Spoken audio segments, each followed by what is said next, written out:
Social media के सहारे channel Mahalakshmi को आपने बनाया जैन समाचारों के लिए अपना पसंदीदा चैनल और आप सभी को सादर जय जिनेंद्र। कल जंतर मंतर पर प्रदर्शन किया था, धरना दिया था और फिर आने वाले 5 दिन बाद ही आ रही है चैत्र कृष्ण अमावस, वह दिन जिस दिन साल में एक ही दिन जिस दिन 2 तीर्थंकर हमारे शिखर जी की पावन स्थली से मोक्ष गए थे। पर केवल हम इनको केवल अर्घ चढ़ा के और मंदिरों पूजा करके सम्मत कर देते हैं बात को, या हम शिखर जी के बारे में कुछ चिंता भी करते हैं। आज इसी तरह का एक शिखर जी का और खुलासा आपके सामने आया है कि हम वहां पर शिखर जी के लिए कर क्या रहे हैं, हमारे का कौन साजिश रच रहा है, बाहर वाला या अंदर वाला। देखते हैं आज सादर जय जिनेंद्र के साथ। अभी 4 दिन पहले था हमारा दिन था 22 मार्च। जानते क्या था वो? हमारे में से 90% लोग नहीं जानते, वह था हमारे जैन ध्वज दिवस। अपनी डायरी में नोट कर लीजिएगा, अगली बार 22 मार्च आएगी तो हमें हर मंदिर के साथ नहीं, अपने हर घर के अंदर हमें अपने राष्ट्रीय ध्वज को फहराना है। देखिए आपको राष्ट्रीय ध्वज के चित्र दिखा रहे हैं यहाँ पर। यही राष्ट्रीय ध्वज का आज हम जो बात बता रहे हैं, बड़ा खास नाता है हमारी इस शिखर जी के साथ, जिसकी अब बात करते हैं।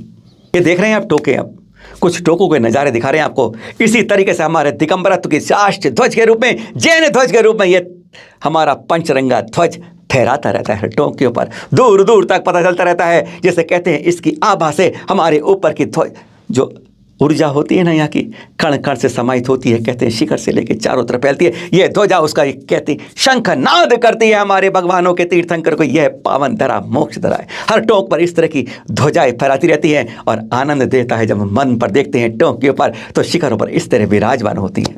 और अब जो बात दिखा रहे हैं, ये वीडियो दिखा रहे हैं आपको, 15 मार्च का है। अब तक आपको नहीं दिखाया था कि हम देखें, किसी और को मालूम है क्या कि हमारे साथ क्या हुआ है? इंतजार करते रहे, क्योंकि बाद में कई कहते हमें मालूम था, हमें मालूम था, हमारी कमेटी थी, हमें सब कुछ मालूम था।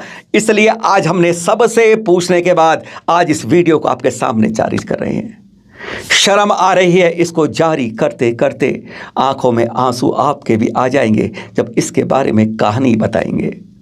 चलिए इस टोंक की पढ़ते हैं। यह हमें भेजा है श्यांश जैन जी ने, इस युवा बालक ने, जो दरियागंज दिल्ली में रहते हैं। पूरे परिवार के साथ 14 मार्च को शिखर जी गए थे। प्रत्यक्ष के लिए हम प्रमाण साथ रखते हैं, क्योंकि बाद में आप कहते हैं हम बकवास करते हैं। ये चित्र देख रहे हैं आप, यह कहाँ के चित्र दिखा रहे हैं? टोके देखिए, जो ध्वजा हमारे शिखरों को टोकों पर लगी थी वह ध्वजा यहाँ फाड़ कर फाड़ कर नीचे फेंक दी गई है सारी ध्वजाएं। आंधी नहीं थी, तूफान नहीं था, कोई देव आके भी इसको नीचे नहीं कर गया, कोई इंसान कर रहे थे। यह आपको षड्यंत्र का पर्दाफाश आप लोगों को करना है। जानते हम भी हैं, हम नाम नहीं बोल रहे हैं, लेकिन इस तरीके से हमारी ध्वजा, यह हमारे ध्वज का अपमान है, हमारे मंदिरों का अपमान है, हमारी टोकों का अपमान है, हमारे शिखर जी का अपमान है, जिसने यह षड्यंत्र रचा है, साजिश रची है कि उसने सारी ध्वजाओं को लगभग 14-15 टोकों से, इसका श्यांश जी खुद सबूत हैं। उन्होंने हमें रिकॉर्ड में आवाज़ दी, हम आपको नहीं सुना रहे हैं क्योंकि उसमें उन्होंने कई बातें बताई।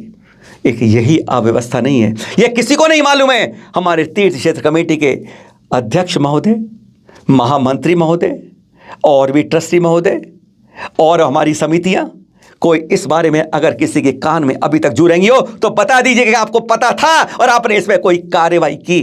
कोई कार्रवाई आपको तो देख ही इस समय रहे हैं वीडियो आप, जैसे और जैन समाज देख रहा है।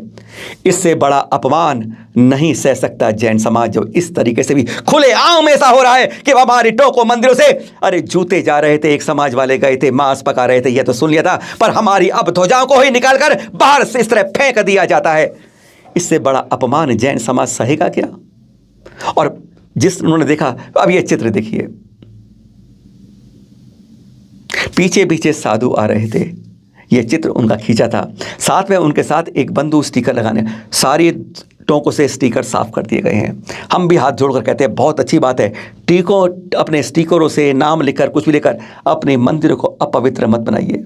अगर आपके लिए वहाँ पर तीर्थ क्षेत्र कमेटी ने बोर्ड लगा रखे हैं, आपके कौन सी किसकी टोका है लिखा हुआ है, आपके पास पुस्तक भी होती है जिससे देखकर स्टिकर लगाकर अपने मंदिर को गंदा मत कीजिए। पर वहाँ पर एक स्टिकर लगाने, अब टोकों पर स्टिकर नहीं थे जो श्रेयांश जी ने बताया, पर अब यह स्टिकर भी लगा रहे थे।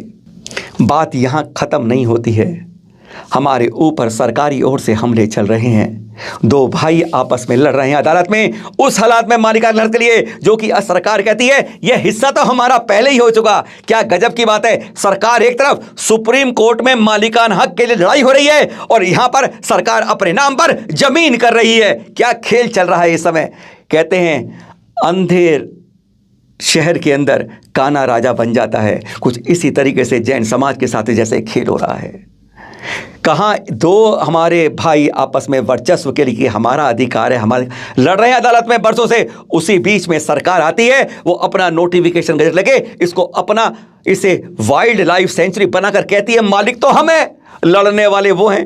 क्या गजब का खेल है। एक सुप्रीम कोर्ट में चल रहा है दो भाइयों के बीच में, और एक सरकार से चल रहा है जो अपना ही अपना करती जा रही है। अरे धार्मिक स्थान को पर्यटन स्थल बना रही है, वाइल्ड लाइफ सेंचुरी बना रही है। अरे अगर यह बन गई वाइल्ड लाइफ सेंचुरी हमारे मंदिर, तो ध्यान रखना यह मंदिर खिसकने में देर नहीं लगेगी। या कुटीर उद्योग खुलेंगे और भी लोग आएंगे, टेंट लगेंगे, पर्यटन होगा, सब कुछ होगा यहां पर इसके नाम पर। जब पर्यटन के लिए यहां पर जीपों में लोग वन्य, कोई शेर नहीं रहता आज की तारीख में, कोई चीता नहीं रहता, कोई लोमड़ी नहीं रहती है। बरसों से लोग देखते हैं यहां पर इनके अंदर, यहां पर तो श्रावक रहते हैं। यह दरा है हमारे करोड़ों मुनियों की मोक्ष की, पर इसको और कोई ध्यान नहीं। क्या सरकार है हमारे यहाँ धार्मिक।